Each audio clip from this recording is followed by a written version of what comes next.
Salve, salve galerinha, eu prometo que eu não vou enrolar e logo irei focar apenas no filme de hoje, Star Wars, O Despertar da Força. Ocorre que justamente depois de assistir a esse filme, eu me vi obrigado a explicar algumas coisas sobre esse quadro. Mas eu prometo que não leva mais que um minuto, tá bom? Pois bem, quando eu criei esse quadro para canalizar os filmes, em especial os filmes que irão passar na tela quente, a ideia era ter um quadro que zoasse, debochasse e, acima de tudo, fosse uma forma descompromissada de analisar os filmes através do humor. Pois o que não falta aqui no YouTube é canais que analisam filmes. Muitos até eu sou fã. Essas análises são sempre bem sérias demais, abusam de termos técnicos que eu, mesmo sendo formado em cinema, sei que boa parte da galera daí desconhece e que no final acabam saindo sem entender quase nada do filme e principalmente da análise que foi feita. Pois bem, eu acredito seriamente que um filme é uma obra pública, uma obra de arte pública, no sentido que, depois de assisti-lo, o filme passa a ser seu. Isso é, a construção, o entendimento, o que você construiu e levou daquele filme é só seu. Por isso, é um filme público, onde no fim, cada um constrói o seu filme. E esse é só seu e ninguém te tira. Um exercício simples para comprovar isso é perguntar à pessoa qual é a sinopse, a história, o resumo do filme. Cada um vai ter uma receita que vai dar num bolo, mas vai ser sempre um bolo, onde a forma de contar, os ingredientes, o modo de preparo, ou seja, uma receita diferente para cada pessoa. Cada um terá uma visão diferente e que muitas vezes você até olha para a pessoa e pergunta: será que esse cara assistiu o mesmo filme que eu? Pois eu não lembro nada disso. Ou a história que eu vi foi completamente outra.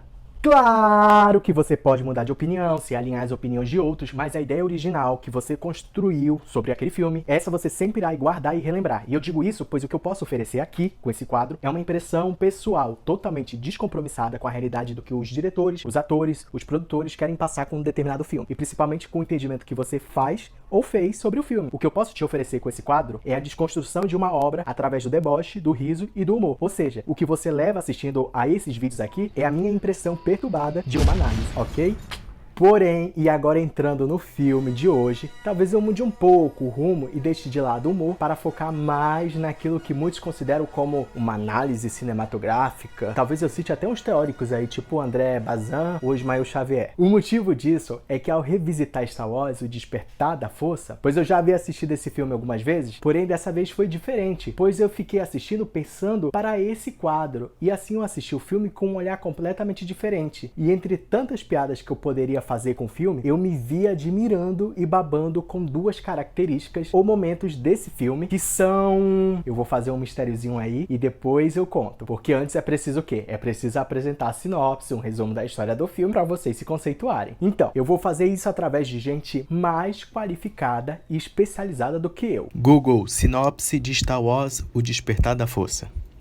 A queda de Darth Vader e do Império levou ao surgimento de uma nova força sombria, a Primeira Ordem. Eles procuram o Jedi Luke Skywalker desaparecido. A Resistência tenta desesperadamente encontrá-lo antes para salvar a galáxia. Ok, mas talvez você queira saber qual é a minha sinopse. Bem, pra mim, Star Wars, O Despertar da Força, ele pode ser resumido por esse trecho inicial do trailer original do filme lançado lá em 2014.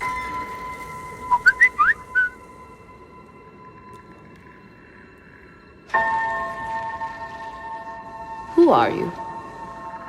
Ao apresentar essa pergunta filosófica, que é basicamente a base da filosofia, saber quem somos, de onde viemos e para onde vamos, enfim, com essa pergunta temos a melhor sinopse, na minha opinião, sobre esse filme. Saber quem somos e, no caso do filme, saber quem são esses novos personagens / protagonistas, né, que se apresentam e principalmente saber quem nós realmente somos quando estamos diante de forças como o bem e o mal. Qual escolhas você faria, o que essas escolhas revelariam sobre você e principalmente de que lado você está ou ficará na hora em que você receber um chamado da força, seja para o bem ou para o mal. Então, resumindo, a minha sinopse de Star Wars, O Despertar da Força, é uma metáfora da história humana, que ao passar dos anos, séculos, ainda vive em um mundo maniqueísta, isso é, dividido pelo bem e pelo mal, e que seja na pré-história ou na pós-história, em um mundo intergaláctico de um futuro onde alcançamos a máxima das tecnologias e de um domínio fascinante da inteligência ou superinteligência,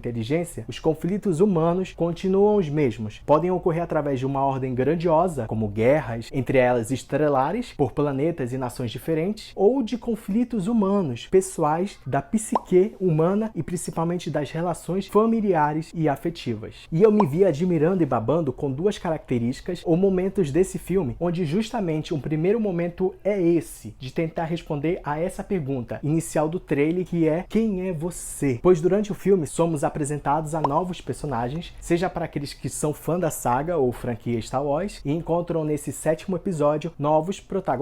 Ou seja, para aqueles que nunca assistiram nenhum filme da série, que não conhecem nada desse universo de Star Wars, ou que assistem os filmes, mas assim como eu, não são tocados por nada que motive o interesse a mais de acompanhar todos os filmes ou pesquisar, ou de virar um super fã da saga Star Wars. Temos nesse 7º episódio um filme que funciona como um retrovisor de um carro, pois mesmo o carro seguindo para frente, indo para um destino que está além, sempre é possível conferir o que está lá por detrás de nós, os caminhos pelos quais acabamos de passar, e isso nesse filme é muito expressivo, pois agora temos uma casa nova, já que é o primeiro filme da série que não está sob a tutela, seja na direção ou na produção, do George Lucas, o criador da série. A casa nova é da Disney, que chamou J.J. Abrams para dirigir. Assim, George Lucas não está mais como figura que coordena essa história, porém está como figura inspiradora e, obviamente, que originou todo esse universo e que foi consultado no roteiro, mas que depois foi totalmente ignorado. Ele não é mais um motorista, mas foi quem construiu e pavimentou todo o caminho. Assim, J.J. Abrams, mesmo dirigindo para um novo futuro, permanece em uma estrada que é para muitos familiar, mas que não deixa de ser uma nova rota. Nesse percurso, novos personagens surgem, pois assim também é na vida. E esse foi até um dos motivos que fizeram George Lucas vender a Lucasfilmes e os direitos sobre a história. Aberta essa nova passagem para o J.J. Abrams, que também assina o roteiro e apresenta novos protagonistas, como eu já disse, e o destaque é para a representatividade que é atribuída na escalação do elenco, mantendo o estilo que George Lucas empregou desde o primeiro filme, colocando atores novatos ou até desconhecidos do grande público como os protagonistas da história. E aqui, em O Despertar da Força, temos também 4 novos atores protagonistas dessa trama e que naquele momento, lá em meados de 2015, não eram muito famosos ou mais consagrados, mas eram e são figuras de grande representatividade, não apenas pelos personagens, mas por serem atores que dão representatividade a diversos grupos, especialmente no trio formado pelo Rey, interpretado por Daisy Ridley, que no caso é realmente uma personagem feminina, protagonista da história, espaço que a princesa Leia, me desculpem, nunca ocupou de fato. Temos o Finn, John Boyega, o primeiro protagonista negro da série, e Poe Dameron, Oscar Isaac, que é um quase protagonista, mas não deixa de ter o seu destaque dentro do filme e é um ator de origem latina. Além desse trio, temos também o vilão Kylo Ren, Adam Driver e o droide BB-8, fechando aqui os novos personagens apresentados nesse filme. E é curioso que, além do filme começar do mesmo jeito que começa o clipe da Lady Gaga,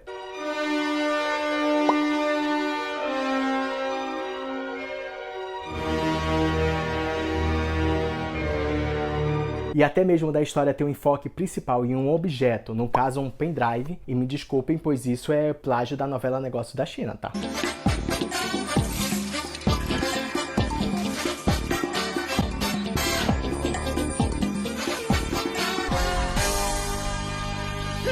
Pois o enredo é basicamente o mesmo, um pendrive que escondia um grande segredo.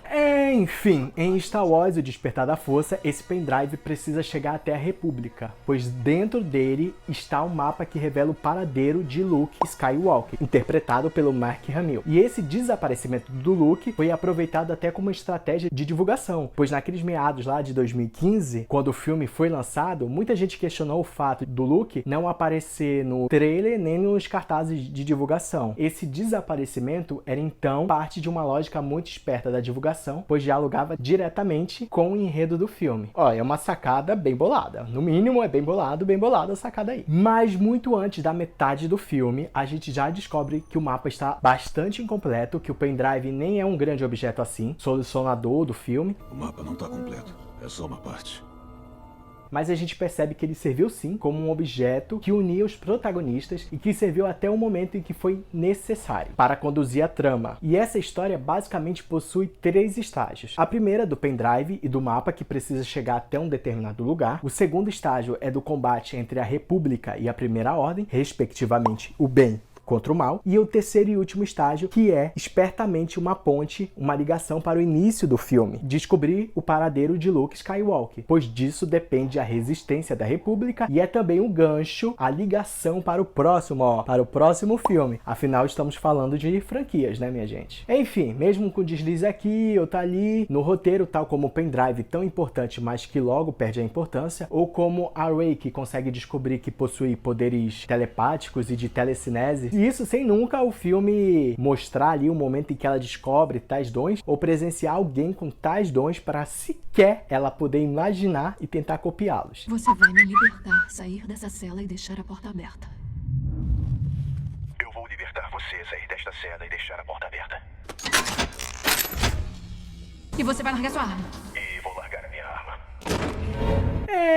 Enfim, tudo isso passa, a gente releva, até perdoa. Retornando aos momentos que me despertaram a atenção, está a forma como os novos personagens são apresentados. Que mesmo não reinventando a roda, temos uma apresentação direta, da mais usual possível, daquela simples pergunta: qual é o seu nome? Qual é o seu nome? FN2187. O quê? Foi o único nome que me deram. Eu não vou te chamar assim. FN, né? Finn, eu vou te chamar de Finn, pode ser? Finn? Finn, gostei. Gostei do nome. Eu sou Paul Dameron. Que bom te conhecer, Paul. Bom te conhecer também, Finn. Eu não sei o seu nome. Finn. E o seu? É Rey. E outras vezes, através do mais profundo questionamento filosófico do tipo: quem é você? Who are you? E é no Quem é Você que conhecemos mais sobre cada novo personagem. E muitas vezes em momentos em que não é necessário dizer uma só palavra. Conhecemos esses personagens / pessoas através de atitudes, comportamentos, reações. Tal como acontece com o Finn, que no primeiro momento faz parte dos Stormtroopers. E como esses não podem nem retirar as máscaras, para diferenciarmos quem ele é, acaba se fazendo uma homenagem ao Wilson do filme Náufrago. E assim a gente pode acompanhar sua breve apresentação, onde através de um acontecimento sabemos que ele não se sente confortável em fazer parte do lado obscuro da força. Isso se revela diante do espanto de Finn ao notar a brutalidade da Primeira Ordem, que já inicia o filme, destruindo um povoado, e é quando Finn se depara com a morte, com a brutalidade humana e com a necessidade de fugir daquele lugar. E depois conhecemos outras facetas de Finn, a de um cara bem-humorado e que simula até certos valores para conseguir o que quer. Cara, por que você tá me ajudando? Porque é o certo a ser feito. Precisa de um piloto. Preciso de um piloto.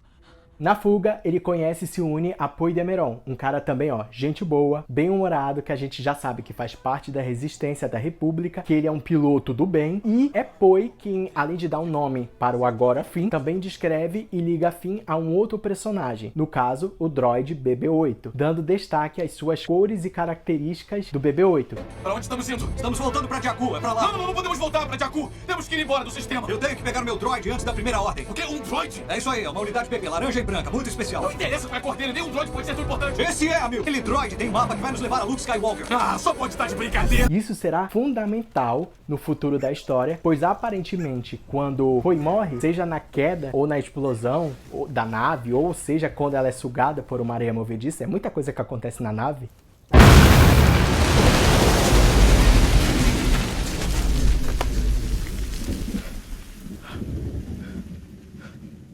Enfim, é através das características relatadas por Poe que permitem Finn identificar e saber quem é ou qual é o droid BB-8. E principalmente saber que é ele que guarda o tal do pendrive. E aqui, através desse elo, temos posteriormente a união de Finn com BB-8 e agora com Rey. É como se a cada momento do filme um personagem passasse o bastão para outro personagem. E isso também serve para unir e apresentar o próximo personagem e ajuda também a construir a trajetória do outro e também a própria trajetória. Temos nas três figuras principais, até mesmo do Poe Dameron, que passa a maior parte do filme dado como morto. Enfim, em ambos vemos explicitamente pinceladas do monomito, ou também conhecido como jornada do herói, um princípio que George Lucas já declarou em entrevista ter utilizado para criar a história inicial e os desdobramentos das outras histórias de Star Wars. Percebemos nos três protagonistas e até mesmo no BB-8 como a influência do monomito auxilia e constrói suas trajetórias. Temos claramente as três seções que constituem o monomito, como a partir partida, às vezes chamada de separação, iniciação e retorno. A partida lida com o herói aspirando a sua jornada, a iniciação contém as várias aventuras do herói ao longo de seu caminho e o retorno é um momento em que o herói volta para casa com o conhecimento e os poderes que adquiriu ao longo da jornada. Ou seja, o retorno é quando o herói, passado por tudo que passou, consegue ainda assim olhar para o retrovisor e reconhecer seu percurso e saber que aquilo tudo foi necessário e transformador na sua vida. Lembra que eu comecei falando que haviam duas características ou dois momentos desse filme que me deixavam admirando e babando? Pois bem, se a primeira é a forma como os novos personagens são apresentados, a segunda é especialmente o modo de apresentar a Rey. George Lucas, ele já disse em entrevistas que criou essa saga porque ele estava cansado de ver filmes lentos, principalmente filmes lentos quando esses eram de ficção ou ficção espacial. Enfim, Lucas empregou uma dinâmica, uma velocidade de efeitos especiais no seu filme que fizeram tanto sucesso que passaram a ser o quê? Massivamente copiados e hoje são quase que um clichê em filmes desse gênero. Em O Despertar da Força, isso não foge à regra. O filme emprega essa dinâmica de movimentação de câmeras, efeitos especiais,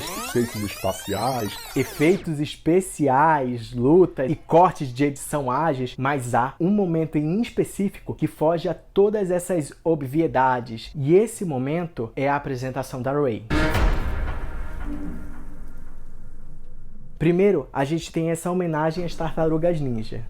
Brincadeira. Na verdade, é mais uma homenagem ao próprio Star Wars, já que os óculos utilizados pela Rey é uma referência às antigas viseiras utilizadas pelos Stormtroopers, que, para além da proximidade desse objeto, que originalmente é de um lado sombrio da força, está com alguém que logo se mostra ser uma boa pessoa. E olha que uma coisa que a Rey vive nesse filme é ter o seu caráter testado e provocado. Olha aí o monomito. Enfim, o filme, por sinal, diversas vezes mostra que, ao contrário de Distantes, o bem e o mal, eles podem e estão mais próximos do que a gente pode imaginar, muitas vezes até se misturando. E eu fiz todo esse percurso, mas finalmente vamos chegar à apresentação da Rey, que me tocou bastante, pois foge do óbvio daquilo que é esperado nesses filmes, e principalmente para aqueles que já conhecem tal saga. Enfim, o que chamou minha atenção na apresentação da Rey é que é uma apresentação silenciosa, acompanhada apenas por uma trilha instrumental suave, onde acompanhamos alguns momentos na vida da Rey, seja no seu trabalho como sucateira, bebendo água e revelando o quanto ela é escassa, vagando pelo deserto de Jakku e como Jakku tornou-se um cemitério de naves e um ferro velho de antigas batalhas. Rey afastando o que conseguiu durante um dia de trabalho, e essa cena singela em que Rey, em um fragmento de segundo, tem seu trabalho interrompido por uma contemplação e noção de uma outra vida e do futuro, ao observar a idosa que faz o mesmo serviço que ela, e durante essa cena de mais de 3 minutos em que não é dito nenhuma palavra, Rey consegue ainda na dureza do seu dia observar e quase refletir que naquela senhora pode estar um futuro parecido, ou melhor, percebe naquela senhora a desesperança de um futuro. Porém, esse mergulho em si é bruscamente interrompido por um ser andrógeno do qual a gente não consegue compreender a língua ou o que ele fala, mas compreendemos perfeitamente a ordem e a função que ele exerce. E o silêncio é interrompido também pelo dono do ferro velho, que paga uma miséria pelo que Rey conseguiu com tanto esforço. Ele paga com 1/4 de uma porção para a comida, e voltamos a acompanhar a silenciosa rotina de Rey, agora na sua casa, com flores mortas em uma tentativa de decoração ou de trazer alguma alegria para aquele local. Um boneco de pano cuja vestimenta fala por si só, os dias que são marcados na parede e que são marcas de uma espera por alguém que Rey aguarda ansiosamente que retorne, no caso, sua família. Algo que não é esclarecido nesse filme. Acompanhamos Rey preparando sua refeição em uma mistura que vira uma espécie de pão, Rey se alimentando, pegando um antigo capacete, e novamente, quando Rey está em seu silêncio e quase alcança um momento de contemplação ao observar o deserto de Jakku, é interrompida agora pelo barulho de um tildo, um outro catador de sucatas que tentava arrastar BB-8 pelo deserto para vender suas peças. E assim temos o enlaçamento entre Rey e BB-8, e descobrimos também o quanto BB-8, mesmo sendo um robô, possui características humanas, como por exemplo, fazendo um dengo para que Rey não o deixe só. Não me segue. A cidade é para aquele lado. Não! E na expressão de alegria a não ser abandonado.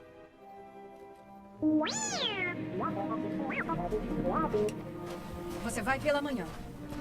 E quando Rey retorna ao dono do ferro velho e vemos que ele pagará ainda menos pelo que ela conseguiu arranjar de sucata, porém oferece 60 porções pelo BB-8, algo que manteria Rey com suplemento por um bom período. Mas ainda assim, mesmo tendo seus valores, sua moral posta à prova, Rey não aceita vender o droid. O fato de não vender o BB-8, para além de revelar a bondade de Rey, mantém vivo o elo que une os protagonistas. Só relembrando o diacho do pendrive que o droid carrega, o BB-8 carrega, e que Poe prometeu buscar, mas que agora aparentemente Poe está morto, e Finn por sua vez enxerga na informação dada por Poe de que o droid carrega um pendrive com a localização de Luke Skywalker. Pois bem, com essa informação e tendo o BB-8 ao seu lado, Finn enxerga uma oportunidade de poder entrar na República, e como eu já disse anteriormente, nesse passar de bastões, temos o elo, no caso o pendrive carregado por BB-8, que irá unir Finn a Rey, e aqui vemos o modo como eles são apresentados um para o outro. Primeiro, com uma quebra de padrões, pois Rey, que é uma mulher, não precisa da ajuda de Finn, um homem, para se livrar de dois ladrões. Ao contrário disso, Rey sabe lutar e se virar muito bem sozinha. Depois, com o Finn atualizando Rey e BB-8 sobre os últimos acontecimentos, sobre a morte até então de Poe, e o fato de que Finn sabe sobre o pendrive que está com o BB-8 e como ele ventila o que deveria ser um segredo, pois mesmo não sabendo quem é ou do que é capaz a jovem Rey, Finn não se intimida em contar a ela o segredo sobre o conteúdo do pendrive, tampouco de contar qual é a missão confidencial do BB-8. E a importância desse segredo revelado é agora demonstrado na sequência quando os soldados da Primeira Ordem começam a perseguir o BB-8 e, consequentemente, Finn e Rey. E isso gera uma cena não apenas engraçada, mas que rompe com velhos paradigmas dos filmes da franquia Star Wars e serve também de exemplo para outros filmes, sobretudo para a forma antiquada com a qual o cinema retrata as mulheres, no caso as mocinhas, em cenas de fuga, como uma figura frágil que necessita de um homem para segurar sua mão para assim ajudá-la a correr e fugir. Mas agora não, ao contrário disso.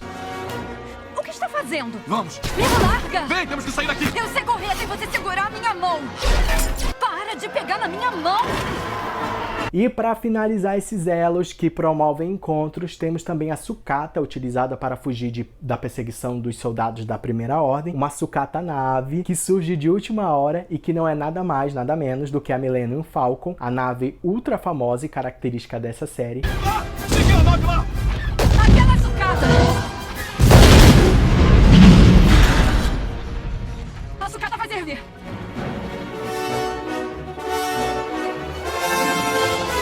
E que é também um elo para unir os novos protagonistas com as figuras já consagradas da série Star Wars. No caso, Chewbacca e Han Solo. Solo, por sinal, o antigo dono da nave Millennium, e por isso ele consegue rastrear a nave e, consequentemente, acaba encontrando e aliando-se a Finn, Rey e BB-8. Por sinal, é dentro dessa nave e dessa cena que é dita uma das frases mais famosas dentro do repertório de Star Wars. E é essa daí, ó. Eu tô com um mau pressentimento. A nave Millennium Falcon serve então não apenas como um recurso saudosista, mais do que isso, ela é o elo que promove encontros, seja entre antigos e novos personagens, e o selamento de elos para dar continuidade e desfecho a essa trama, onde logo é apresentado outros personagens famosos, como a personagem da Princesa Leia, do robô C-3PO e do droid R2-D2, esse que por sua vez pertencia a Luke Skywalker e que no final será o responsável por revelar um mapa completo com a localização do seu antigo dono. Dessa união de elos e com um pendrive já em posse da República, o filme entra então no seu segundo estágio, agora centrando-se mais nas dualidades entre o bem e o mal, seja na grandiosidade da relação disso, em rivalidade de grandes nações, de pessoas poderosas que buscam vencer e fortalecer o seu lado da força. Houve um despertar. Você sentiu? Sim. Tem algo mais. Ou então no microcosmos disso e particularmente no que eu considero como maior potência do filme, tentando retratar essa dualidade ao apresentar o bem e o mal nas relações familiares e de como uma pessoa pode concentrar essas forças antagônicas, de como esse caráter de ser do bem e do mal é construído em nossa história através de nossas relações, especialmente as afetivas. No caso, em O Despertar da Força, isso é exemplificado na figura de Kylo Ren, que é o filho de Han Solo, com a princesa Leia e, consequentemente, sobrinho de Luke Skywalker. Além disso, Kylo Ren é neto de Darth Vader. Star Wars é um grande caso de família, só que com os barracos mais pesados. Porém, o lado sombrio da força não é um traço genético, é uma complexa formulação de consequências, de relações e da psique humana. No caso de Rey, isso é explicado muito rasteiramente no filme, por um diálogo entre a princesa Leia e Han Solo, ambos no caso, pais de Rey, e que relatam as consequências que levaram o filho a escolher e desejar fazer parte do lado sombrio, e assim trabalhar para o supremo líder Snoke. Podíamos fazer nada. Tem muito do Vader nele. Por isso eu quis que ele treinasse com o Luke. Eu jamais devia ter feito isso. Foi quando eu perdi ele. Foi quando eu perdi vocês dois. Perdemos nosso filho para sempre. Não, foi o Snoke. Ele seduziu nosso filho pro lado sombrio. Mas ainda podemos salvá-lo. Eu. Você. Se Luke não conseguiu, como eu posso? Luke é um Jedi. Mas você é o pai dele. Ao mesmo tempo, vemos como Kylo Ren, cujo nome na verdade é Ben Solo, é um ser inseguro, vacilante entre os lados da força. Me perdoe. Eu senti novamente a atração da luz. Mostre-me meu avô. E terminarei o que você começou.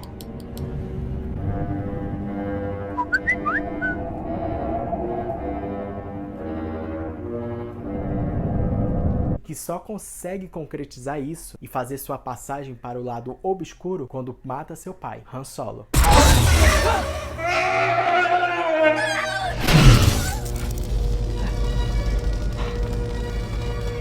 Obrigado.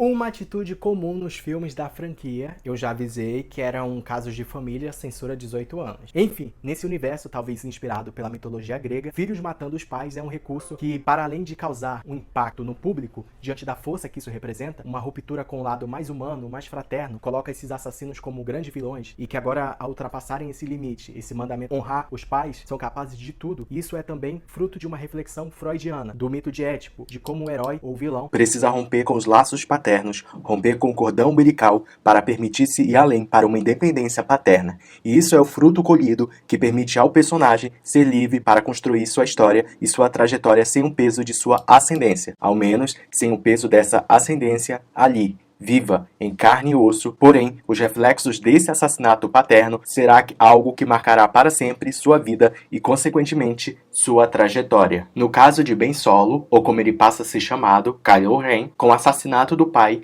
ele sente-se completo na sua missão, na sua trajetória e principalmente consegue fazer sua passagem para o lado definitivo, no seu caso, para o lado obscuro da força. E com essa divisão maniqueísta e clara de quem faz parte do lado do bem e de quem é do lado do mal, temos naquele momento o espaço para o combate entre esses dois lados, onde o bem sai vencedor dessa batalha. E assim caminhamos para o estágio final desse filme, o tão esperado encontro de Luke Skywalker, que é representativo no sentido que encontrá-lo é também uma forma de encontrar uma nova oportunidade do bem finalmente vencer, vigorando tempos de paz e trazendo esperança para que novas pessoas se unam e lutem ao lado da luz, ao lado luminoso da força, que surjam novos Jedis, afinal de contas, houve um despertar. O despertar da força é uma realidade. Então, galerinha, esse foi o vídeo de hoje. Eu espero que vocês tenham curtido. Foi um pouquinho diferente da proposta original, que era pra ser bem mais humorado e divertido. Mas se você curtiu, não esquece de deixar aí o seu joinha. Se você não é inscrito, aproveita pra se inscrever. Se quer comentar alguma coisa, pode aí, ó. Vai lá nos comentários e comenta à vontade. Mas não desce além em cima de mim, pelo amor de Jedi. E, por favor, compartilhe esse vídeo. Mas principalmente curte e se inscreve aí no canal, não custa nada. Eu sou muito engajado com o meu conteúdo. Toda segunda-feira tem vídeo aqui. E olha que às vezes até tem uma surpresinha aí ao longo da semana. Valeu, muito obrigado e até o próximo vídeo. E